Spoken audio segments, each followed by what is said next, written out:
बिस्मिल्लाहिर्रहमानिर्रहीम। शुरू अल्लाह के नाम से जो बड़ा मेहरबान और नहायत रहम करने वाला है। अल्लाह ताला आपको और मुझे दीन और दुनिया की भलाइयाँ नसीब करे, आमीन। मेरी प्यारी बहनों और भाइयों, अस्सलाम वालेकुम। ये एक दिन का अमल कर लें, फिर मुआजिज़ा देखना। जितना अल्लाह ताला से मांगेंगे, जो मांगेंगे सब अल्लाह ताला आपको अता कर देंगे। तमाम दोस्त, अहबाब और रिश्तेदार आपको देखकर दंग रह जाएंगे इंशाअल्लाह ताला। मेरी प्यारी बहनों और भाइयों, आज मैं आपको बहुत आसान सा वजीफ़ा बताऊंगी। जो भी मेरे बहन भाई रिस्क की तंगी की वजह से बेहद परेशान हैं और चाहते हैं कि इनके पास भी बेतहाशा मालो दौलत हो जैसा कि दूसरे लोगों के पास है, तो आप इस अमल को लाजमी करें और फिर अल्लाह तबारक ताला के फजल व करम से देखते ही देखते आपके रंग ढंग ही बदल जाएंगे इंशाअल्लाह ताला। और मेरे अल्लाह के फजल व करम से आपके घर और कारोबार में खूब बरकतें और फजीलतें नाजिल होंगी। अगर आप बेरोज़गार हैं और चाहते हैं कि अल्लाह पाक आपको भी कोई अच्छा सा रोज़गार अता फरमाए, या घर में जवान बेटियां बैठी हैं और इनकी शादी के लिए आप परेशान हैं और आप इनकी शादी भी करना चाहते हैं, या इन बेटियों के रिश्तों के मसले मसाइल हैं, या किसी अच्छी जगह से रिश्ता नहीं हो रहा, गर्ज जो कोई भी आपका मसला हो, सिर्फ अल्लाह पे तवक्कुल करके इस वजीफ़े को करें। इंशाअल्लाह ताला अल्लाह पाक आपकी मदद ज़रूर फरमाएंगे। मेरी बात को बड़े गौर से समझिएगा। जो भी मेरे बहन भाई शदीद परेशान हैं और कहते हैं कि इनके नसीब में दौलत नहीं, तो इंशाअल्लाह ताला इनके नसीब में ऐसी दौलत आएगी कि वो यकीन ही नहीं कर सकेंगे। ये बहुत ही मुजरिब और मुस्तनद अमल है और आज़मूदा वजीफ़ा है। आप बहुत तवज्जो और एहतियात से इस वजीफ़े को देखिएगा और कीजिएगा। अगर कोई मेरा बहन या भाई कर्ज़े में डूबा हुआ है तो ये वजीफ़ा कर लें। इंशाअल्लाह ताला अल्लाह पाक आपको इस कर्ज से निजात अता फरमाएंगे।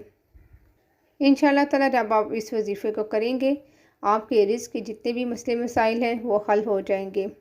वो बंदा जो काफ़ी अरसे से बेरोज़गार है और बहुत अरसे से घर ही पे हाथ रखे बैठा है, सिर्फ यही सोच रहा है कि अब आगे मेरा क्या होगा, वो कोशिश तो बहुत करता है और दिन रात मेहनत और मशक्क़त में लगा रहता है, लेकिन इसका कोई फ़ायदा, कोई रिज़ल्ट नहीं मिलता और कहीं पे भी जॉब नहीं मिलती। वो जब भी किसी काम को करने के लिए इसमें हाथ डालता है तो इसमें सिर्फ नुकसान होता है, नफ़ा तो किसी भी काम में नहीं होता।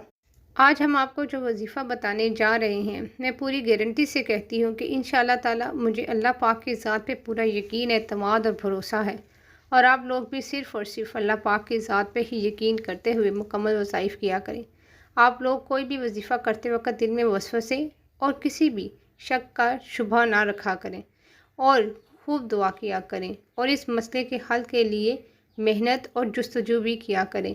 ये ना हो कि घर में ही में चारपाई पर चढ़कर बैठ जाएं, बल्कि मुकम्मल कोशिश भी करें और 5 वक़्त की नमाज भी अदा किया करें।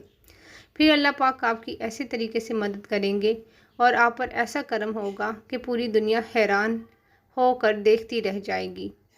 जो लोग आज आपको धुतकार रहे हैं और आपको अपने करीब नहीं आने देते, या आपसे नफ़रत करते हैं और आपको देखते ही एक तरफ हो जाते हैं, और जो कोई आपका मजाक बना रहे हैं, वो लोग भी खुद ही आपके पास आएंगे, क्योंकि जब आपके पास दौलत आ जाएगी तो वो लोग भी आपके आगे पीछे घूमना शुरू कर देंगे। जो आज आपकी गुर्बत और मुफलिसी का मजाक बना रहे हैं, फिर वो लोग भी आपको सर पर बैठा लेंगे और आपकी कदर कीमत को समझेंगे।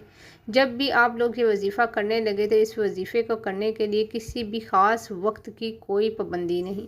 आप किसी भी नमाज के बाद ये वजीफ़ा बआसानी कर सकते हैं और चलते फिरते भी आप ये वजीफ़ा कर सकते हैं।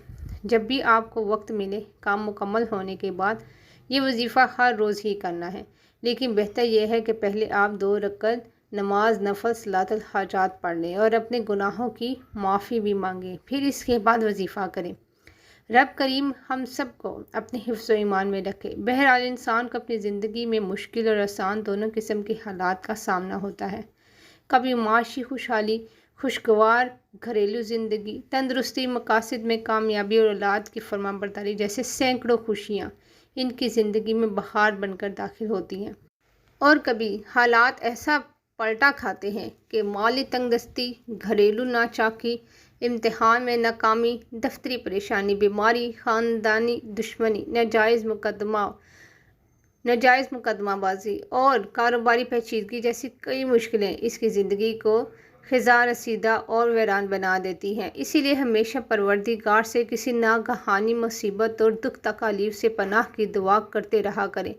اس عمل کو، اس وظیفے کو جب چاہیں اس وقت آپ کر سکتے ہیں، جب آپ کا دل چاہے آپ اس عمل کو کر سکتے ہیں۔ آج کا یہ عمل خاص طور پہ ان لوگوں کے لیے ہے جن کی کوئی حاجت ہے، حاجت پوری نہیں ہو رہی۔ ہر نیک دلی مراد کو پانے کے لیے وہ اس عمل، اس وظیفے کو کر سکتے ہیں، لیکن پورے دھیان اور توجہ سے کر سکتے ہیں۔ اگر آپ اکیلے بیٹھے ہیں، یہ چلتے پھرتے کر رہے ہیں، یا اپنے کاموں سے فارغ ہو کر جب بھی آپ کو موقع ملا وظیفہ کر رہے ہیں، تو پوری دھیان اور توجہ کے ساتھ کرنا ہے۔ ایسا نہیں توجہ اور دھیان کسی اور کام میں اور وظیفہ بس ہاتھوں سے اوپر پڑھتے جائیں یا تسبیح کے دانے گراتے جائیں۔ نہیں، پوری دھیان اور توجہ کے ساتھ وظیفے پہ جب آپ کا دھیان اور سارے کاموں سے فارغ ہو کے پھر اس عمل کو کریں۔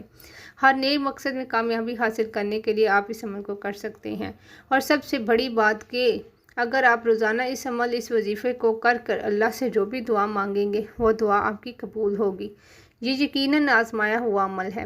آپ خود بھی اس عمل کو کر کے دیکھیں تو آپ خود بھی حیران ہو جائیں گے۔ وظیفہ کرنے کا طریقہ اچھی طرح سن لیں، سمجھ لیں اور نوٹ بھی فرما لیں۔ آپ اس عمل، اس وظیفے کو پورے دن میں جب آپ کا دل چاہے آپ اس عمل اور اس وظیفے کو کر سکتے ہیں۔ بہتر یہ ہے کہ آپ اس عمل کو نماز مغرب یا نماز عشاء کے بعد کر لیں تو یہ بھی بڑا افضل ہے۔ لیکن اگر آپ نماز مغرب یا عشاء کے بعد نہیں کر سکتے تو آپ چلتے پھرتے، اٹھتے بیٹھتے کر سکتے ہیں۔ سب سے پہلے ایک مرتبہ اعوذ باللہ من الشیطان الرجیم بسم اللہ الرحمن الرحیم پڑھیں، پھر 7 مرتبہ درود ابراہیمی پڑھیں۔ اگر آپ کو درود ابراہیمی یاد نہیں تو کوئی سا بھی درود پاک پڑھ لیں، جو آپ کو یاد ہو۔ سبھی درود پاک بہت پیارے ہوتے ہیں، لیکن درود ابراہیمی اگر کسی کو یاد نہیں تو افضل یہی ہے کہ پہلے یاد کر لیں، اور اس کے بعد جس جگہ پہ آپ بیٹھیں وہ جگہ پاک صاف ہونی چاہیے۔ کسی گندی جگہ پر بیٹھ کر آپ یہ وظیفہ نہیں کریں گے، بلکہ مکمل پاک صاف جگہ ہونی چاہیے جہاں آپ بیٹھ کر یہ وظیفہ پڑھیں۔ ہر گھر میں جائے نماز موجود ہوتی ہے، اس لیے گھر میں تو جائے نماز بچھا کر یہ وظیفہ سکون سے بیٹھ کر مکمل کر سکتے ہیں۔ اگر باہر کہیں کام پر ہیں تو کسی صاف ستھری اور اچھی جگہ پر بیٹھ کر آپ یہ وظیفہ کر سکتے ہیں۔ سب سے پہلے ہم نے درود پاک پڑھ لیا۔ 7 بار درود پاک پڑھنے کے بعد آپ نے، بہتر ہے کہ تسبیح پہ پڑھ لیں، نہیں تو آپ اپنے ہاتھوں کی انگلیوں پہ بھی پڑھ سکتے ہیں، اور آپ نے پہلے دانے پر یہ پڑھنا ہے یا اللہ یا رحمان یا رحیم یا ذوالجلال والاکرام۔ اسی طرح دوسرے دانے پہ یا اللہ یا رحمان یا رحیم یا ذوالجلال والاکرام، اور اسی طرح تسبیح کے تیسرے دانے پہ یا اللہ یا رحمان یا رحیم یا ذوالجلال والاکرام۔ یہ اللہ پاک کے مبارک نام آپ نے تسبیح کے ایک ایک دانے پہ پڑھتے ہوئے جانا ہے، اور یہ تعداد آپ نے 101 کی مکمل کر لینی ہے۔